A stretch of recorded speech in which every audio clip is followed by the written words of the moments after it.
ইতিহাস বা হিস্ট্রি। ইতিহাস তো আমরা সবাই পড়ি, তবে আজকে আমরা জানব বিহাইন্ড দ্য হিস্ট্রি সম্পর্কে।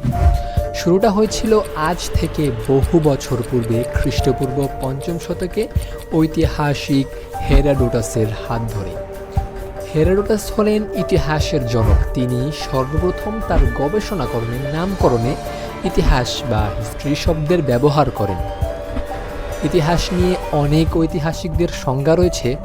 তার মধ্যে ঐতিহাসিক ডক্টর জনসন বলেন, থিংস হ্যাপেন্ড আর হিস্ট্রি, অর্থাৎ ঘটে যাওয়া ঘটনাই ইতিহাস। তার মতে যা ঘটে তাই ইতিহাস। চলুন একটি এক্সাম্পলের মাধ্যমে ক্লিয়ার হয়ে নিই।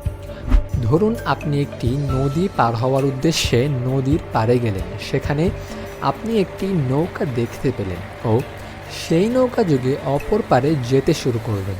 সামান্য এগোতেই আপনি দেখলেন নৌকায় একটি ফুটো রয়েছে, তাই আপনি কোনো রকমে ডুবে যেতে যেতে বেঁচে গেলেন। এখন আপনি দুটো জিনিসের মালিক হয়েছেন, নিজের জীবনের ও একটি ইতিহাসের। এখন আপনি চাইলেই এই ইতিহাসকে অস্ত্র হিসেবেও ব্যবহার করতে পারেন। কিভাবে? ধরুন আপনার শত্রুকে আপনি কোনো কিছুর প্রলোভন দেখিয়ে তাকে সেই নৌকা যোগে অপর পারে পাঠালেন। কি ভাবছেন, সে কি নদী পার হয়ে গেল?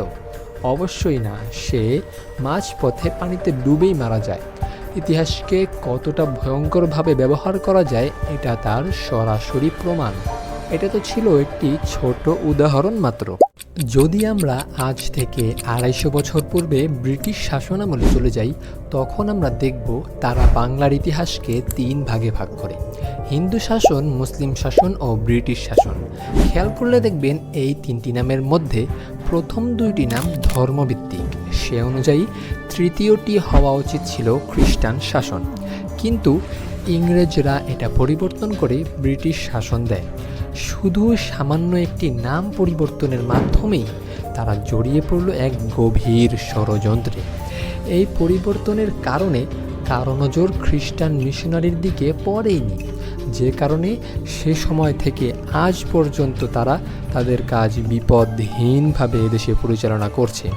শুধু সেই সময়ই বিপুল সংখ্যক মানুষ খ্রিস্টিয়ানিটিতে প্রবেশ করে, যার মধ্যে মাইকেল মধুসূদন দত্ত রয়েছেন। তারা এই ইতিহাস রটনার ব্যাপারে কতটাই না পারদর্শী ছিল। যদি আপনি বর্তমানে ২০২৪ সালের স্বাধীনতার প্রেক্ষাপটের দিকে নজর দেন, তবে দেখবেন এখনও অনেক মানুষ এমন আছে যারা শেখ মুজিবের জন্য প্রাণ উৎসর্গেও প্রস্তুত। যদি আপনি আজ থেকে ৫৩ বছর পূর্বে চলে যান, তবে জানতে পারবেন তার নিষ্ঠুরতা সম্পর্কে।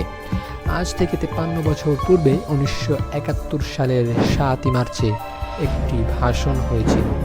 যদি আপনি ৭ই মার্চের আগের কিছুদিনের প্রেক্ষাপট দেখেন, তবে দেখবেন ৭ই মার্চের আগেই এদেশে এক অঘোষিত স্বাধীনতার দামামা বাজছিল।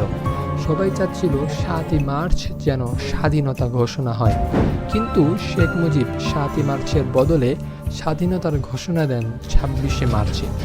যার মাসুল আমাদের দিতে হয়েছে ৩০ লক্ষ বাঙালির প্রাণের বিনিময়ে। শেখ মুজিব চেয়েছিল পাকিস্তানের রাষ্ট্রপতি হতে। সে কারণে তিনি জেনারেল ইয়াহিয়া খানকে বলেছিলেন, যদি তাকে রাষ্ট্রপতি ঘোষণা করা না হয়, তবে সে ২৬শে মার্চ স্বাধীনতা ঘোষণা করবেন। ইয়াহিয়া খান এটা জানার সাথে সাথে পাকিস্তান থেকে বিপুল পরিমাণে সৈন্য বাংলাদেশে পাঠাতে থাকেন। এমনকি তা বাংলাদেশি সৈন্যের চেয়েও বেশি হয়েছিল। শেখ মুজিব সবই জানতেন, তবুও তিনি ৭ই মার্চে স্বাধীনতা ঘোষণা করেননি। যদি ইয়াহিয়া খান তাকে রাষ্ট্রপতি ঘোষণা করে, তিনি এই অপেক্ষায় ছিলেন। এই ইতিহাসের কথা শেখ মুজিবের বায়োগ্রাফির কোথাও উল্লেখ নেই। সাবেক সরকার শেখ মুজিবের বায়োগ্রাফিকে ফুলের মতো করে সাজিয়েছেন, যা দেখে মাতোয়ারা হয়ে আছে হাজারো মানুষ। আজ আর নয়, হয়তো অন্য কোনো দিন অন্য কোনো টপিকে আবারও দেখা হবে। আল্লাহ হাফেজ।